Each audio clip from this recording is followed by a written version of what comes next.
السلام علیکم ورحمۃ اللہ وبرکاتہ۔ اسکول میں پڑھنے والے بچے اور بچیاں عام طور پر یہ سوال کرتے ہیں، جب ان کا اگزام آتا ہے تو یہی سوال ہوتا ہے کہ امتحان میں اور اگزام میں کامیابی حاصل کرنے کے لیے کوئی عمل یا کوئی خاص وظیفہ بتلا دیجیے۔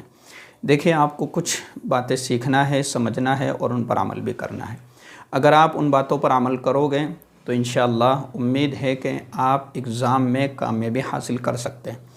پہلے تو آپ کو یہ کرنا ہے کہ آپ کو صلاۃ التوبہ کی نماز پڑھنا ہے۔ یہ کیا ہے؟ 2 رکعت نفل نماز آپ کو پڑھنا ہے صلاۃ التوبہ کی نیت سے۔ اگر آپ کو اتنا لمبا بولنا نہیں آتا تو آپ اتنی سی نیت کر سکتے ہیں کہ میں توبہ کی نماز پڑھ رہی ہوں یا پڑھ رہا ہوں۔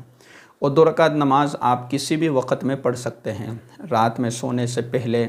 عشاء کی نماز کے بعد، عشاء کی نماز سے پہلے، جب بھی آپ کے پاس وقت ہو، جب بھی آپ کو فرصت ملے، آپ 2 رکعت نماز توبہ کی نیت سے پڑھیں گے۔ اور اس کے بعد اللہ رب العزت کی بارگاہ میں اللہ رب العزت سے آپ کو دعا کرنا ہے کہ اللہ مجھ سے جتنے بھی خطائیں، جتنی بھی غلطیاں اور جتنی بھی کوتاہیاں ہوئی ہے، اللہ ان تمام غلطیوں کو معاف فرما دیجئے، اور میں آپ کی بارگاہ میں جو ہے اپنے گناہوں کی معافی مانگتی ہوں یا اپنے گناہوں کی معافی مانگتا ہوں اور میں گناہگار ہوں۔ اس طریقے سے آپ دعا کیجئے اللہ کی بارگاہ میں، ٹھیک ہے۔ ایک تو یہ ہو گئی کہ صلاۃ التوبہ 2 رکعت نماز آپ کو نفل کی نیت سے پڑھنا ہے توبہ کی نیت کر کے، اور نماز کے بعد آپ کو اپنے گناہوں کی معافی تلافی اسی طریقے سے اللہ رب العزت کی بارگاہ میں اپنی تمام جو ہے چیزیں آپ اپنے حساب سے، اپنے اعتبار سے مانگ سکتے ہیں۔ اور اس کے بعد آپ کو جب آپ صبح کے وقت میں، یعنی کہ جب سورج طلوع ہو جائے، سورج نکل جائے، اس کے بعد آپ کو 2 رکعت نماز پڑھنا ہے، نماز جو ہے اشراق کی نیت سے 2 رکعت نماز آپ کو پڑھنا ہے۔ جس دن آپ کا اگزام ہے اس دن بھی پڑھ سکتے ہیں، اسی طریقے سے آپ روزانہ کا معمول بھی بنا سکتے ہیں۔ تو 2 رکعت نماز آپ کو اشراق کی نیت سے پڑھنا ہے، اور پھر آپ چاہے تو 2 رکعت نماز صلاۃ الحاجہ کی نیت سے آپ پڑھ لیجئے، یعنی ضرورت پوری کرنے والی نماز یا ضرورت پوری کرنے کی نماز، ٹھیک ہے، صلاۃ الحاجہ اور اشراق کی نماز۔ تو جب آپ صلاۃ الحاجہ 2 رکعت پڑھیں گے، اس کے بعد اللہ رب العزت سے اپنی ضروریات کے لیے دعا کیجئے کہ اللہ آج میرا اگزام ہے، میرا امتحان ہے، میرا پیپر ہے، میرے پیپر کو، میرے اگزام کو آج میرے لیے آسانی فرما دیجئے، آسان فرما دیجئے کہ میرا لکھنا بھی آسان ہو، اسی طریقے سے سمجھنا بھی میرا آسان ہو، اور میں اگزام میں اچھے نمبرات سے کامیابی حاصل کر لوں۔ تو اس طریقے سے آپ ان چیزوں کا جب اہتمام کریں گے تو اللہ رب العزت سے آپ کا تعلق مضبوط ہوگا، اور اللہ رب العزت آپ کے گناہوں کی مغفرت کرنے کے ساتھ ساتھ آپ پر رحم و کرم کا معاملہ بھی فرمائے گا۔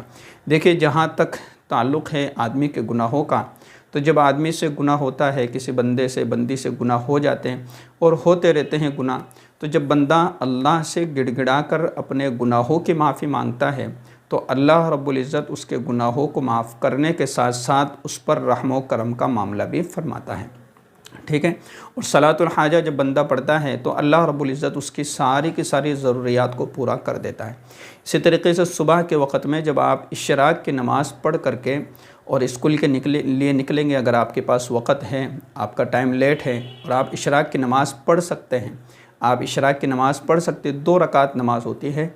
آپ 4 بھی پڑھ سکتے ہیں، 2 بھی پڑھ سکتے ہیں، لیکن اگر آپ کے پاس وقت کم ہے تو 2 رکعت نماز اشراق کی پڑھ لیجئے۔ اللہ کے نبی صلی اللہ تعالیٰ علیہ وسلم نے ارشاد فرمایا کہ جو شخص اشراق کی نماز پڑھتا ہے، چاشت کی نماز پڑھتا ہے، تو اس کے پورے دن کی جو تمام ضروریات ہوتی ہیں، اللہ رب العزت ان تمام ضروریات کو پورا فرما دیتا ہے۔